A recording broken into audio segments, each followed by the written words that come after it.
You keep meeting the same person wearing a different face. New name, new city, new story you tell your friends with cautious hope, and then, 6 months in, the flaw gives way exactly where it always does. You're not unlucky in love. You're standing inside a pattern, and by the end of this, you'll know how it was built. The Hermetic teachers had a phrase for it. Nothing happens by chance. Every effect traces back to a cause, and that cause lives closer to home than you want to admit. The partner who went cold, the one who needed saving, the one who made you small. Different humans entirely. Same gravitational pull. So where does the pull come from? Here's the part nobody wants to sit with. The cause was never out there in the dating pool. It was the steady, invisible work you've been doing inside your own mind, the assumption you carry into every room before a single word is spoken. Think of consciousness as a workshop that runs whether or not you've clocked in. You believe something about love, quietly beneath the level of speech. Maybe you believe love must be earned through exhaustion. Maybe you believe people leave when they really see you. That belief is the cause, the relationship is the effect, manufactured to spec, and the spec is precise. You don't attract what you want. You attract what you assume is true about yourself when no one is watching. So the obvious question becomes, how does an inner belief reach out and select a stranger across a crowded room? It doesn't reach out. It broadcasts. You walk into the world already convinced of how this ends, and that conviction shapes 1,000 micro-choices you never notice making. Whose text you answer fast? Whose red flag you reframe as depth? Who feels like home when home was the very place the wound began? The person who believes they're hard to love will feel a strange comfort around someone slightly withholding. The warmth of a steady, available partner reads as boring, even suspicious. So you choose the puzzle. You choose the climb. And the climb confirms the belief that love is a thing you grind for and rarely keep. Watch how it plays out in the small moments. The first date goes well. Too well, says a voice in the back of your skull. By the third date, you've already found the flaw, the loose thread, the reason this one will end like the others. And here's the cruel part. You didn't find that thread by accident. You went looking for it, because some part of you needed the prophecy to hold. A belief will sabotage a good thing just to stay true. That's the loop most people live inside without ever naming it. They blame timing. They blame a shortage of decent partners. They build whole theories about a generation that forgot how to commit. Meanwhile, the actual machinery hums along quietly, untouched, in the one place they refuse to look. This is the law of cause and effect doing its patient work. It returns to you, with perfect accounting, whatever you've been planting. A field doesn't argue with the seed, it just grows what went in. Now you might be thinking, but I genuinely want something different this time. Wanting and assuming are two separate engines. You can want tenderness with your whole conscious heart, while assuming, underneath, that tenderness is for other people. The assumption wins. It always wins, because it's the one actually running the workshop. Sit with the discomfort of that for a moment. The relationships were, in a strict and almost mechanical sense, expressions of you, the outer made flesh from the inner. That's a heavy sentence. It's also the most freeing one you'll hear, because a cause you own is a cause you can change. Here's where the work ethic comes in, and where most people quietly quit. They want the new relationship without the inner labor of becoming the person who could hold it. They want the harvest while refusing to touch the soil. Changing the cause is a discipline. The old assumption has years of repetition behind it, thousands of small confirmations stacked into something that feels like simple truth. You don't argue it away, you outwork it. The Hermetic teachers spoke of mental diet, the deliberate governance of what you let your mind feed on. Every time the old story rises, every time you catch yourself rehearsing the betrayal that hasn't happened yet, you're being asked to do one hard rep. Drop the thought, replace it.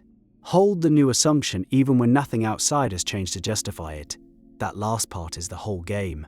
Holding the new belief before the evidence arrives. Living from the end, the teachers called it. Occupying the feeling of being already loved well, already safe, already chosen, while your bank of memory screams that it isn't so. This is the loneliest stretch of road. No applause. No proof. Just you, choosing the new cause in the dark. Let me be honest about how slow this is. You will plant the new assumption on a Monday and meet the same old type on a Friday. The field doesn't turn over in a week. Cause and effect runs on its own clock, and that clock tests your conviction precisely when you have the least patience for it. Most people quit right here, at the exact threshold where the old harvest is finishing and the new one hasn't broken ground. They mistake the lag for failure and go running back to the familiar ache. Hold the line anyway. Every day you maintain the new self without proof, you're depositing into an account whose balance you can't yet see. The withdrawal comes later, and it comes in a form you stopped expecting. That's the faith the teachers were really pointing at. Not blind hope, the earned, muscular kind that comes from doing the rep when nobody, including you, believes it's working. Think about how you treat a craft you respect. You don't expect mastery in a month, and you don't abandon the instrument because week 3 sounded rough. You show up. You repeat the boring fundamentals. The inner work of love deserves the same seriousness, and most people give it none. They'll spend a decade getting good at a job and 0 hours getting good at the assumption that governs who they let into their life. And the mind will fight you. It will offer the old partner's face, the familiar ache, the seductive logic of who you've always been. Discipline here looks like a quiet refusal, repeated daily, to be the person the pattern needs you to be. Consider what actually shifts when you do this. You stop finding the withholding person magnetic. The chase loses its flavor. One day someone steady and warm walks in, and instead of boredom you feel something unfamiliar.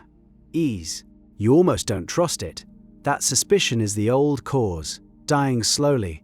Let it die. Because the law cuts both ways. The same mechanism that delivered heartbreak on schedule will deliver its opposite with equal precision, once the inner cause is genuinely changed. Cause and effect has no preference. It simply pays out whatever account you've been funding. So the question turns back on you, and it's a demanding one. What have you been funding? Not what do you say you want at dinner with friends. What do you actually expect when the lights go off and the mind runs free? That expectation is the seed. Everything you've dated grew from it. There's a reason this feels like work, and it should. Anything that rearranges your fate at the root is going to cost effort. The people who break the pattern got there by doing the unglamorous, repetitive, invisible labor of revising the self that was authoring the whole script. Picture 2 people. Same heartbreak, same Tuesday night. One scrolls, blames the dating apps, and rehearses the story of why love never lasts for them. The other sits in the quiet and asks a brutal question. What in me keeps signing this same contract? One funds the old cause. The other starts a new one. A year later, they live in different worlds. You've already met everyone you needed to meet. The lesson was never about them. Each one arrived carrying the exact shape of a belief you held, like a mirror you kept mistaking for a stranger. The mirror is accurate, and accuracy, once you understand it, is the most useful gift you have. There's a quiet relief buried in this if you'll let yourself feel it. For years you've been auditioning strangers, hoping the next one would finally be different, finally be the fix. That's an exhausting way to live, handing your fate to people you barely know. The Hermetic law hands it back. The variable was always you, which means the lever was always in reach. You stop waiting for rescue the moment you realize you were holding the rope the whole time. And the lever is heavier than the affirmation industry pretends. Pulling it means feeling the grief of the old self before you can release it.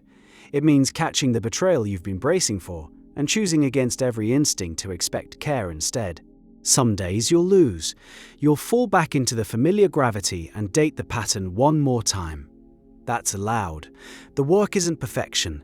The work is returning again and again to the new cause until it becomes the truer one. So stop auditing the people. Audit the assumption. Catch the moment your mind reaches for the familiar wound and treat that reach as the rep that matters, the one nobody sees, the one that builds everything. The relationships you keep attracting are a report card on the inner work you've been avoiding. Read it honestly, then go change the cause. This is about becoming the kind of cause that produces a different effect, on purpose, through effort, day after unremarkable day. The discipline of love begins long before anyone shows up. It begins in the workshop, with you alone, deciding what's true. The next person who walks towards you will be drawn by the quiet, finished work of who you finally decided to be. Build that person first. The right love has only ever arrived for those who first became its cause.